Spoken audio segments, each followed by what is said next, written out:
Welcome to a quick introduction to the Sift process, which is an evaluation method that Mike Caulfield designed. And this evaluation method actually will help you evaluate web-based sources. And that can be news articles that you find online or web pages that you discover. The main thing is that it is used to evaluate the credibility of the source to ensure that what you're reading is actually something that you can trust. If you are interested in the Sift method, you can see it here written out. Clark College Libraries has it, a nice little infographic visual to go along with this information. But if you are interested in finding more information about this process, you can also check out Web Literacy for Student Fact Checkers, which is the book that Mike Caulfield wrote that contains the Sift process and has some other strategies for evaluating web-based information. We're going to take this article that I have found online, and we're going to just use this as a way to evaluate the information. And we're going to start by imagining that we have already read the article. So we've read the article. We think that this is a really interesting text, but we want to make sure that what we've read is actually credible or correct or accurate, whatever you would like to say. We want to make sure that we can trust what is being written. So the first thing that we would do as part of the Sift method is that we would stop. We would take it all in. We would pause before we either share this information or cite this information. And then we would investigate the source. That's the next step of the Sift process, is investigate the source. It is very tempting right now when you investigate the source to go to the About page and read about Walden University and learn more about them on their website. But keep in mind that a website that is designed to trick you or to maybe provide false information, whether they do that on purpose or by accident, is probably not going to tell you, we don't do appropriate fact-checking things. So that is really not going to give you the answer that you need when you think about, is this source credible? So the first thing that you would actually want to do is actually go to a new tab and then research Walden University, that source, from that point. So you would go to a new tab just like this, and we would look up Walden University.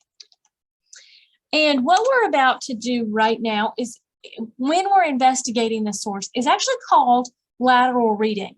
And so lateral reading is when you're actually reading across the web. So typically when you are looking for the About page on a source, you're actually going to try to scroll and look all around the page, kind of move up and down. Okay, where's the About page? Again, remember, About pages are history, leadership. That is really not going to tell you whether or not a source is credible. So what you want to do is actually move across the web. So you're reading laterally to learn more about the program itself. So we're in a new tab. We've Googled Walden University. Now we're going to investigate that source by figuring out more about the source itself. So we've got a Wikipedia article here. In this case, Wikipedia can be very useful in just giving us a general overview. Has there been any controversy? Is there any connection that we might, need to know about? Anything like that. So I'm going to open that in a new tab. Go see if there's anything else I might want to click on. Notice that the first result is actually their website, so I don't really need to look there. Their Twitter account, I really don't need to investigate that. That's not going to tell me very much. Facebook, not really very useful. And then Instagram. Again, try not to spend too much time on like the social media sites. Again, it's very much like a website in that they are probably not going to tell you on their social media if they're being credible or not, or if they're being deceptive or not. Here's a news article. Gonna Open that up in a new tab. Let's see here.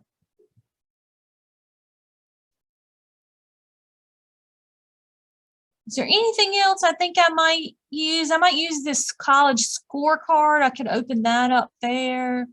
There's a U.S. News overall rankings. I could check that. The important thing to remember is that whether you are looking at a newspaper article online or a web page, there is no correct number of sources you should check. What you really want to do is get a broad understanding of whatever source you're looking at to determine whether or not it's something that you can trust. So notice that we're still on the investigate the source step. So this process at first will take a good bit of time. So just be prepared to do some investigation there. So I'm going to close this tab. So, okay, we've got Walden University here. Notice here it's a for-profit university. So that may give us some pause here. And we can do some more investigation here. We can read about its history, see if there's anything that might be concerning for us. Is there anything that we might see that might make us less inclined to trust? Kind of thinking about like, oh, is this something that would actually cause me to not trust this article or would cause me to trust it? And again, it's all based in context. Here, I can look at the accreditation. That might be something that would let me know, okay, it's institutionally accredited by the Higher Learning Commission. So this might actually be a good place for me to go investigate the Higher Learning Commission. You can see that it could get a little off course. What you might do is you might take a step back and say, okay, let's see what other sites are talking about. So this one says a lawsuit charged for-profit university preyed on Black and female students.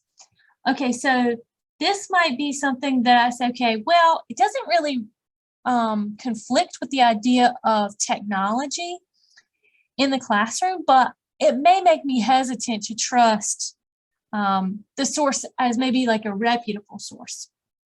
I can also look at this college scorecard. The graduation rate isn't super high, but I can learn more about test scores and acceptance. And then I can also look here, it's not ranked in best education schools, so that might say, okay, well, is that really something I want to use for my source here is unranked in best education schools, and the top 5 benefits of technology are in the classroom. That's what the article is about. So maybe that makes me less inclined. The next thing that we are going to do is actually search for information that is similar to what we found here. So that's the third step.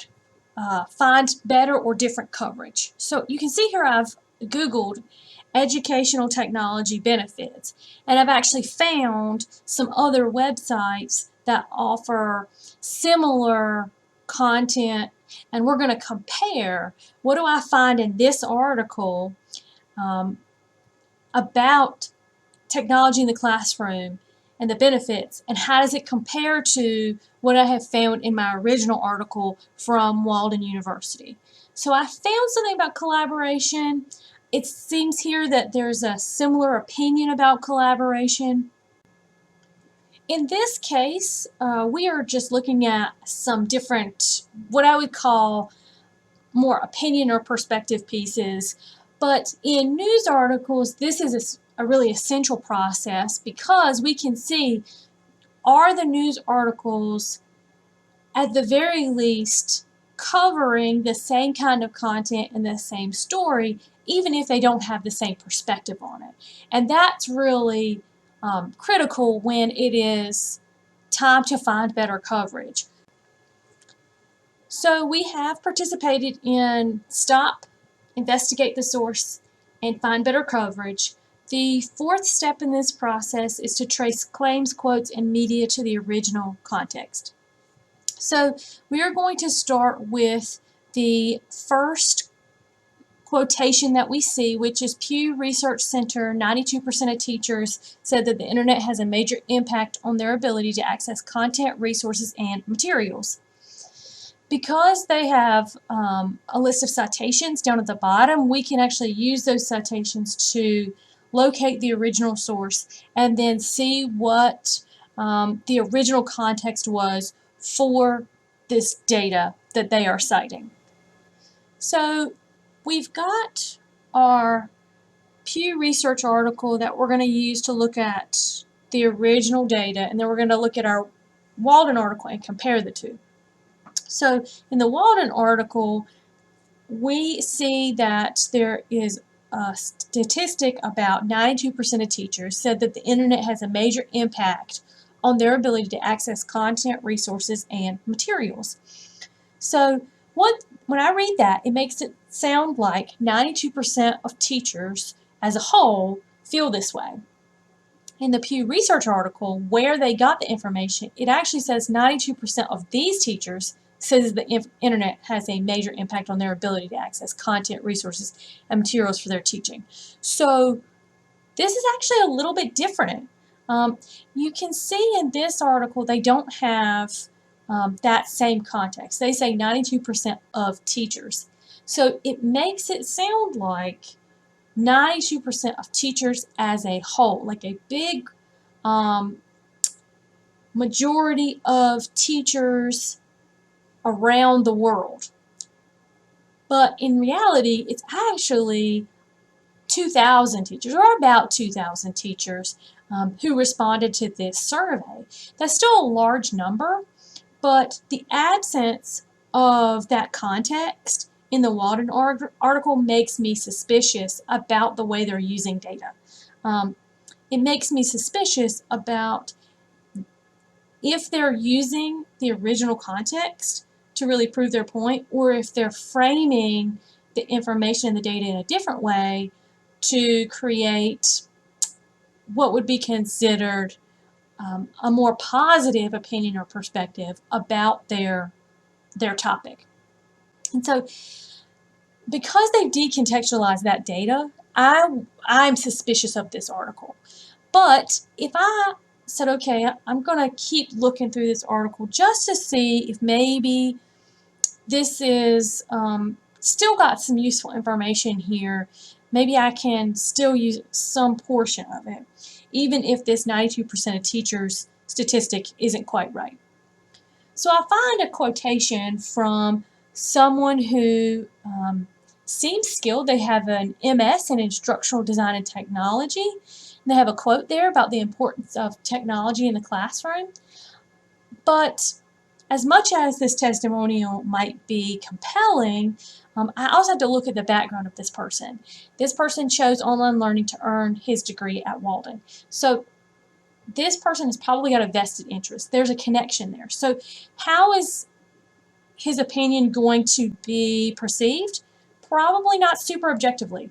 And so the result is that I'm not sure I can trust that he is going to give me a fair and accurate assessment, if only because he has a connection to Walden itself. And so in many ways, that point, along with the previous data set and the decontextualization of that information, I wouldn't use this article.